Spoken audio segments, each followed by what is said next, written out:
Ainsi, par exemple, dans le livre de la Genèse, au tout début, au chapitre 1, versets 1 à 2, il est écrit « Au commencement, Dieu créa le ciel et la terre. La terre était informe et vide, les ténèbres couvraient l'abîme, et l'Esprit de Dieu planait au-dessus des eaux. » Il est question de Dieu et de l'Esprit de Dieu. Ensuite, toujours au chapitre 1, au verset 26, Dieu dit « Faisons l'homme à notre image et à notre ressemblance. » Que vient faire ce pluriel si Dieu est seul? Ensuite, après le péché, quand le Seigneur constate le péché, il dit « Voici que l'homme est devenu comme l'un de nous, dans la connaissance du bien et du mal. » C'est évidemment bien ironique, mais que fait ce pluriel ici? Voici que l'homme est devenu comme l'un de nous. Comme l'un de nous. Ensuite, au chapitre 11, verset 7, quand il y a l'orgueil des hommes qui s'est manifesté par la création d'une tour prétendant atteindre le ciel, la tour de Babel, le Seigneur dit, chapitre 11, verset 7, « Allons, descendons, et ici même, mettons la confusion dans leur langage. » Encore un pluriel. Pourquoi Dieu trouve-t-il la raison, le moyen de s'exprimer au pluriel s'il est seul? Mais surtout au chapitre 18, qui est vraiment le plus caractéristique à ce sujet. Écoutez ça parce que c'est vraiment extraordinaire. Le Seigneur apparut à Abraham près du chêne de Mambré. Le Seigneur au singulier. Il était, Abraham, assis à l'entrée de sa tente au plus chaud du jour. Quand il leva les yeux, il y avait 3 hommes debout non loin de lui. Le Seigneur apparaît, Abraham voit 3 hommes. Plus loin. Dès qu'il les vit, pluriel, Abraham courut vers eux, pluriel, de l'entrée de sa tente et il se prosterna en disant « Mon Seigneur » au singulier. Abraham voit 3 hommes et s'adresse à eux au singulier. « Mon Seigneur, si j'ai trouvé grâce à tes yeux, singulier, veuille ne pas passer sans t'arrêter.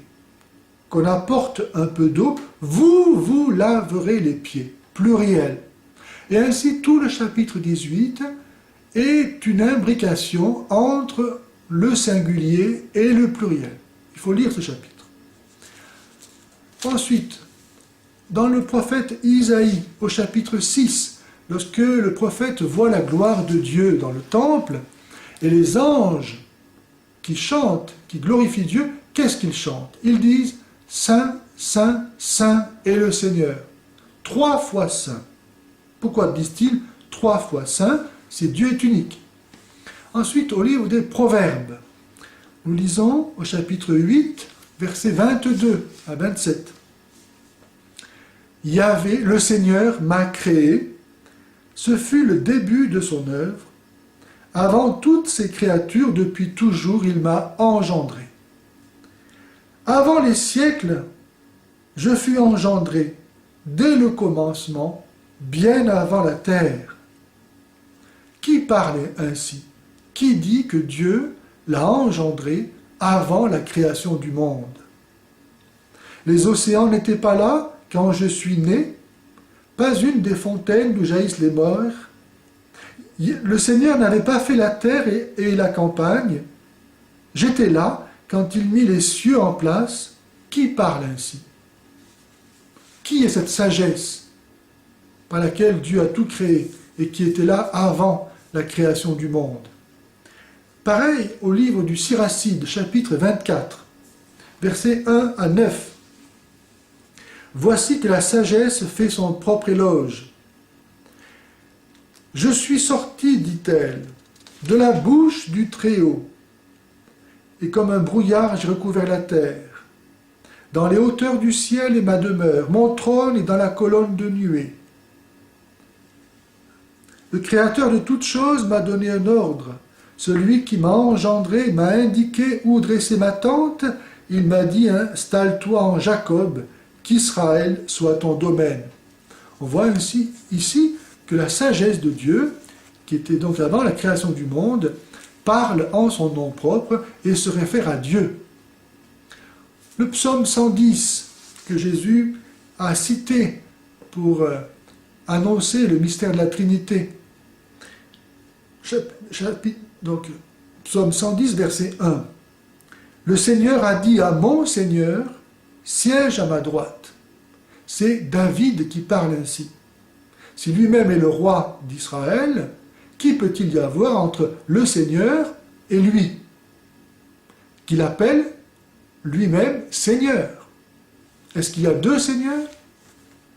Ensuite, si on prend le Nouveau Testament, bien sûr, il y a l'Annonciation. Saint Luc, chapitre 1, verset 35.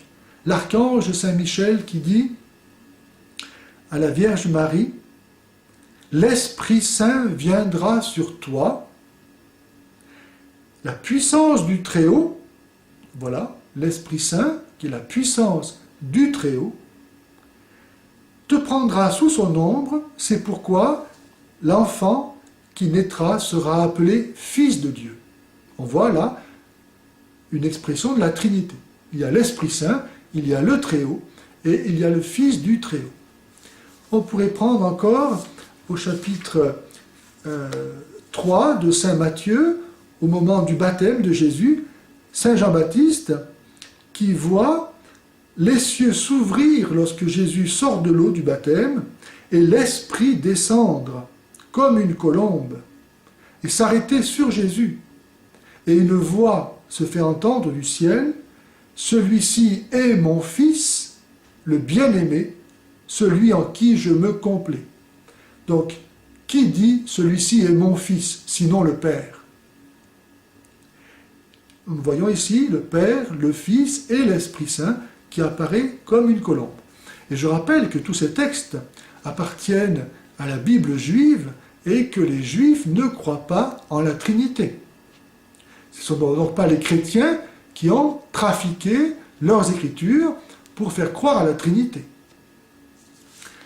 Nous pouvons continuer dans le Nouveau Testament. Par exemple, Jésus, au moment de l'Ascension, qui dit, en envoyant ses disciples dans le monde entier pour annoncer à tous que l'alliance donnée à Israël est désormais ouverte aussi aux païens, il dit, « Vous les baptiserez au nom singulier du Père, du Fils et du Saint-Esprit. » Un seul nom pour trois personnes distinctes. Un seul Dieu en trois personnes. Je pourrais continuer comme ça. Par exemple, 2 Corinthiens 13, 13, Saint Paul qui dit que la grâce de notre Seigneur Jésus-Christ, l'amour de Dieu le Père et la communion de l'Esprit Saint soient toujours avec vous. Ou bien dans la même chapitre 4 de l'Épître aux Galates, verset 6, « Vous êtes des fils, Dieu a fait venir en vos cœurs l'Esprit de son Fils, celui qui peut crier « Abba, Père ». Et pour terminer, dans le livre de l'Apocalypse, Saint Jean voit le paradis, et dans le paradis, il voit un fleuve limpide comme le cristal qui sortait du trône de Dieu et de l'agneau. Nous savons que l'eau, dans l'Évangile, est le symbole de l'Esprit. Dans l'Apocalypse, la vision qui termine la révélation est la vision de Dieu trinitaire, du trône de Dieu et de l'agneau et du fleuve de la vie qui coule de leur union. Nous voyons ici donc que le mystère de la Trinité est présent dans les Écritures juives et chrétiennes. Il n'est donc pas une invention du Concile de Nicée au IVe siècle.